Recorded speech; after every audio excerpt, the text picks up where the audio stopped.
ஏன் மீனும் தயிரும் ஒன்றாக சாப்பிடக்கூடாது? இந்த நோய் வந்துவிடுமாம். மக்களே, தவறாமல் இந்த வீடியோவை பார்த்து ஷேர் செய்யுங்க. உணவு விஷயத்தில் விழிப்புணர்வாக இருந்தால் பல நோய்களை, உடல்நல பாதிப்புகளை வரும் முன்பே தவிர்த்து விடலாம். குறிப்பாக மீன் அனைவரும் விரும்பி உண்ணும் அசைவமாக உள்ளது. இருப்பினும் மீன் சாப்பிடும் போது சில விஷயங்களை கவனிப்பது அவசியம். அதிகமாக பதப்படுத்தப்பட்ட அல்லது வறுத்த உணவுகளுடன் மீனை கலந்து சாப்பிடக்கூடாது என்று சொல்கிறார்கள். எந்தெந்த உணவுகளுடன் மீன்களை சேர்த்து சாப்பிடக்கூடாது என்பதை தெரிந்து கொள்வது முக்கியம். தயிரும் மீனும் கலந்து சாப்பிட்டால் வெண்குஷ்டம் பாதிப்பு வரும் என்று சொல்லப்படுகிறது. காரமான உணவுகளுடன் மீனை சாப்பிடக்கூடாது. அப்படி சாப்பிட்டால் இரைப்பைக்கும் குடலுக்கும் தொந்தரவு ஏற்படுவதுடன் வீக்கம் போன்ற பிரச்சனைகள் ஏற்படலாம். முள்ளங்கியும் மீனும் ஒன்றாக கலந்து சாப்பிடக்கூடாது. இதனால் சளி, மலச்சிக்கல் தொந்தரவுகள் வரலாம்.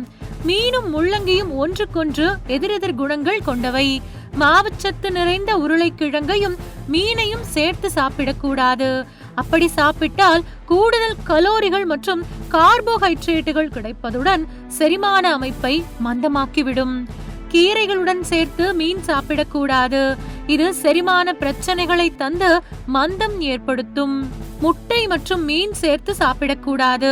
காரணம், முட்டைகளில் புரதம், இரும்புச்சத்து நிறைய காணப்படுகிறது. இதனால் அஜீரணம் ஏற்பட்டு சத்துக்கள் முழுமையாக உடலுக்கு கிடைக்காமல் போய்விடும். மீனுடன் சிட்ரஸ் பழங்களை சேர்த்து சாப்பிடக்கூடாது. சிட்ரஸ் பழங்களில் அமிலம் உள்ளதால் இது மீனில் உள்ள புரோட்டீன்களுடன் சேர்ந்து வினை புரிந்து உடல்நல கோளாறுகளை ஏற்படுத்திவிடும். தேன் குடித்துவிட்டு மீன் சாப்பிடும் போது சுவாச பிரச்சனைகள் வரலாம். அதே போல மீன் சாப்பிட்டதும் உடனடியாக பாலில் செய்யப்பட்ட ஐஸ்கிரீம் போன்ற இனிப்புகளை சாப்பிடக்கூடாது.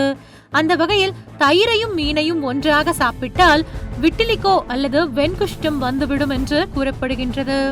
தயிரையும் மீனையும் ஒன்றாக சாப்பிட்டால் வெண்குஷ்டம் வந்து விடுமா என்பது பலரது சந்தேகமாக உள்ளது. தயிரையும் மீனையும் ஒன்றாக சாப்பிடக்கூடாது என்று ஆயுர்வேதத்தில் கூறப்பட்டுள்ளது. இதற்கு 2 காரணங்கள் உள்ளன. தயிர் குளிர்ச்சியான பொருள். மீன் அசைவம் என்பது மட்டுமின்றி அது சூடான பொருள். இப்படி குளிர்ச்சியான பொருளையும் சூடான பொருளையும் கலந்து சாப்பிட்டால் அது அஜீரண கோளாறுகளையும் தோல் பிரச்சனைகளையும் ஏற்படுத்தலாம். தயிர், மீன் ஆகிய இரண்டுமே புரோட்டீன் நிறைந்தது மற்றும் மிருகங்களிடமிருந்து பெறக்கூடியது.